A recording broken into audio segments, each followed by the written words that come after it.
What's up everyone, welcome to my channel. My name is Cassie, and today is Witchy Wednesday, which if you know anything about this channel, you know is pretty much just my excuse to talk about all things paranormal and weird and wacky and all that fun stuff while doing makeup. Because I can, because I do what I want. If you like this video, leave a like, subscribe. If you dislike it, but leave a comment either way, because you know I love to hear what you have to say. And let's get started. So, if you don't know, I think it's obvious.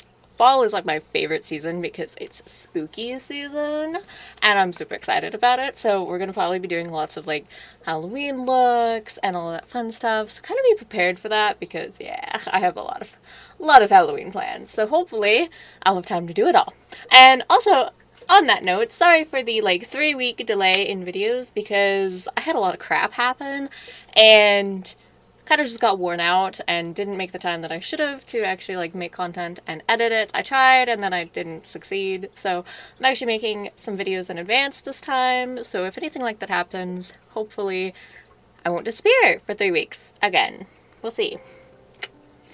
But on to today's video, vampires, which I'm just gonna say, this is like my favorite monster of all time. Like I freaking love vampires. I don't know how you can get a better monster. Because you can have like the weird, crazy romance, you can have them be the horror, you can do everything. Like I love all vampires. Not you, Twilight, but all vampires. And so I'm super excited about this. I had to do a video on this, especially because I'm getting into that Halloween feel. So like a lot more of the monsters are kind of on my mind now. So vampires, right? Okay.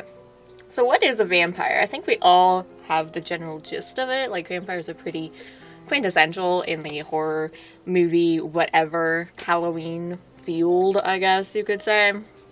So pretty obvious, but where did the vampires come from? So that's a little bit different. So there's a whole lot of different ideas of where the vampire originated.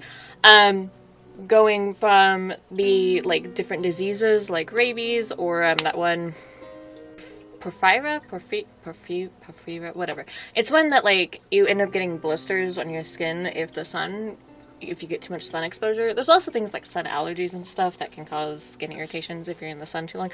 I actually have a skin allergy to the sun, which is fitting, I suppose. Anyway, so things like that where and, you know, like the bubonic plague and stuff, because this was mostly out into the Middle Ages.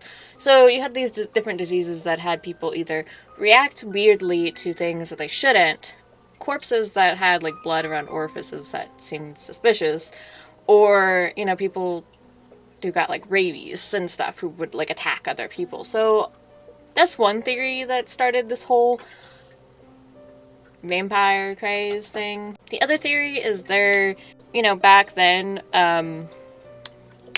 you wouldn't always know when somebody was actually dead, like comas and proper heart rates and stuff. That wasn't really as well known as they are today.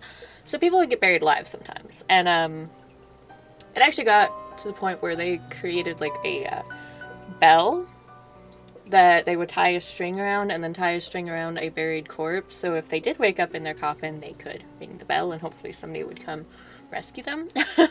But in the beginning, like obviously it was very suspicious because you'd hear like screams and thuds and stuff coming from what should be a dead person's coffin. And if you examined it, there'd be like scratches and blood and stuff on the top of the coffin because obviously they were trying to get out because they were alive. So that's a couple theories. There's also just been legends in a lot of different countries and cultures across the world. You have the Striga in Albania. You even have the Chupacabra in like Latino countries like Mexico and stuff. So, which it isn't quite vampire, but it's still a creature that subsides on blood. So, you know, the whole like blood drinking monster is very prevalent across the world, which is really interesting actually. That's such a fear for people. The other thing that you see that we think might be or some people think might be a contributing factor to the vampire lore is the fact that not everyone really understood, well, no one at that point really understood decomposition rates. So this is actually seen in the case of Mary Brown, I think it is? Mercy Brown. I knew it was an MB, whatever. Mercy Brown, who, her whole family got sick. She had died. They had interred her in an above-ground tomb in New England winter. So obviously she didn't decompose like they expected her to. Which this was also a common thing in Europe if people got buried or just held, because sometimes they didn't get buried right away or whatever. In winter, they weren't decomposing, whereas like you saw people in summer decompose. And it wasn't until like much later when people really understood things a little bit better that they understood that it was in fact the temperature. In these cases, they went to the supernatural. So Mercy Brown, they actually like accused her of being a vampire, thought she was hurting her family from beyond the grave. They actually, I think, ended up cutting out her heart, burning it, and then feeding the ashes to her brother, who was sick. BT dubs. It didn't help. He still died. So, you know, interestingly enough, eating ashy heart is not actually good for your health. So, you know, things like that. I think it was honestly, personally, I feel like it was a mix of everything. You know, all these little contributing factors kind of like were just one more nail in the coffin, unironically, that proved that vampires existed, right? Of course, then later on, vampires became like a big cult legend kind of a thing. It wasn't even just like in modern day. You see that a lot in modern day. So everyone kind of thinks about Bram Stoker's Dracula, which was written in 1897. I'm really bad at dates, by the way. But actually, like, the very first vampire that we think of today was written in 1748 by Heinrich August Ossenfelder, which is literally, it was just titled The Vampire. And then you had other ones. You had a whole bunch of other, like, short stories and references and things like that. But it wasn't until much later when Bram Stoker wrote his Dracula that it became a little bit more, like, popularized. And there's a lot of debate on what, like, really inspired the Bram Stoker Dracula, right? Because that was when one of the first references of, like, wooden stakes really came in, and obviously he was named Dracula, which a lot of people think he was, it was Vlad Dracula, which a lot of people think he based it off of Vlad the Impaler, who was called the Impaler because he, you know, had a tendency of staking his enemies, and there were legends about him drinking the blood of his enemies, which those are... We know he stakes them. We didn't know if he, we don't know if he drank their blood. That's unfounded, but it's always been a legend. So, there's been some debate about that. I know there's been a couple, like, Dracula experts who argued that it was not based on that, but I feel like that was very coincidental if it was not. So, who knows on that one? We will just move on. Either way, Dracula became, like, the first mainstream big vampire. And then obviously it just kind of carried on until...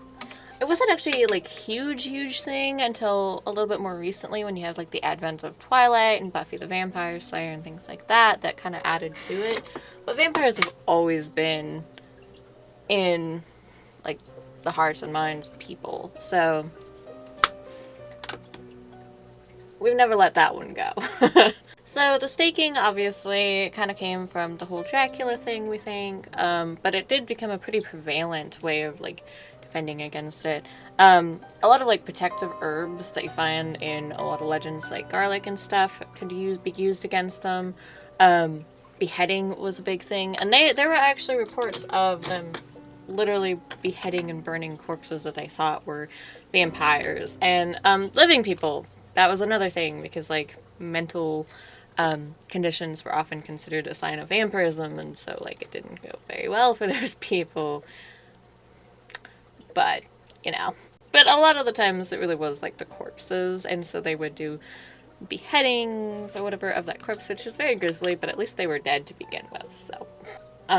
So in the 18th century, there was this whole, like, vampire hysteria, right? And a lot of that was obviously the aforementioned stuff, like the plague and everything causing this, but it became, like, an actual thing. Like, some people were more afraid of vampires than they were, like, the illnesses that were spreading through that thing, which is ironic because they were likely very entwined. So the whole thing began because there was allegedly an attack by vampires in East Frisia in like the 1721.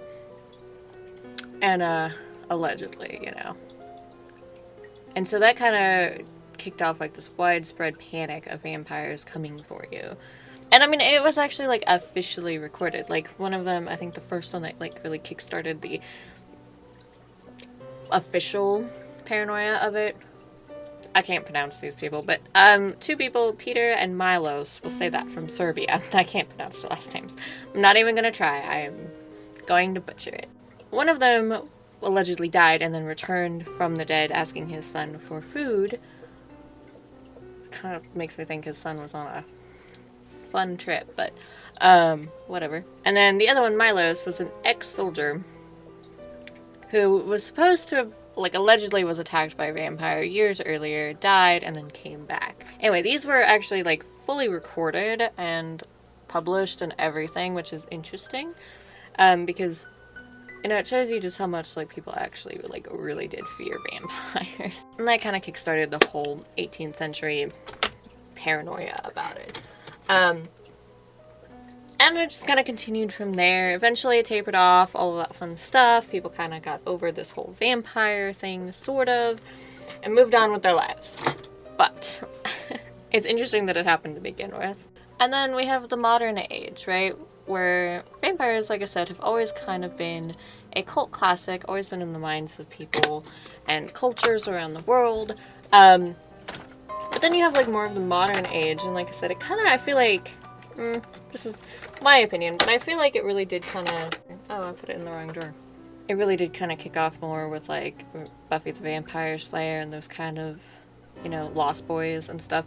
More of, like, the early 1990s, 80s, like, upper 80s and stuff. That's my opinion. I might be wrong, but I feel like that's where, like, the new resurgence of, like, big vampire culture has really kind of come from. Like, it's always been there, but I feel like the surge of it was kind of from those two.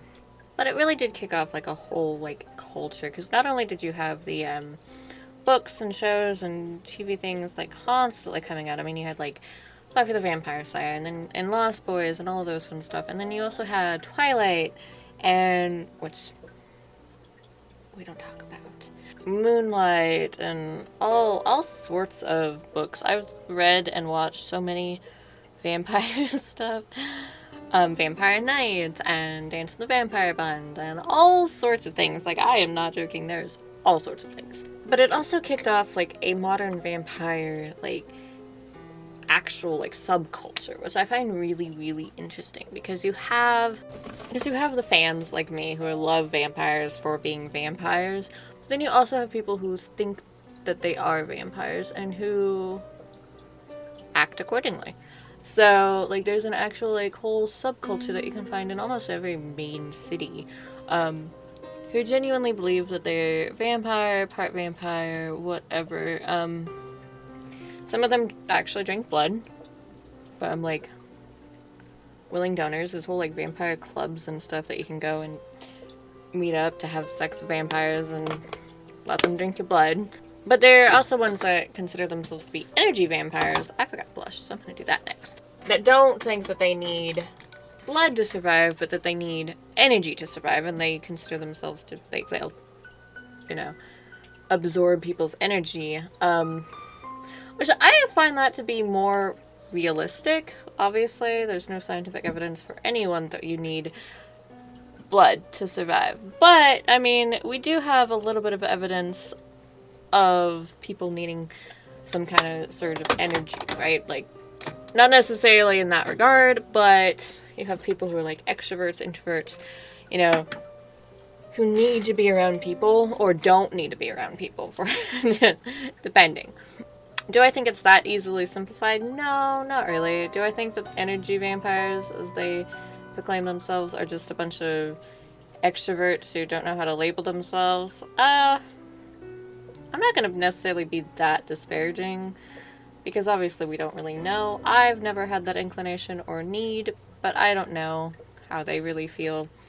And, but I'm also not going to say that they are, in fact, energy-sucking vampires, because we also have no evidence of that.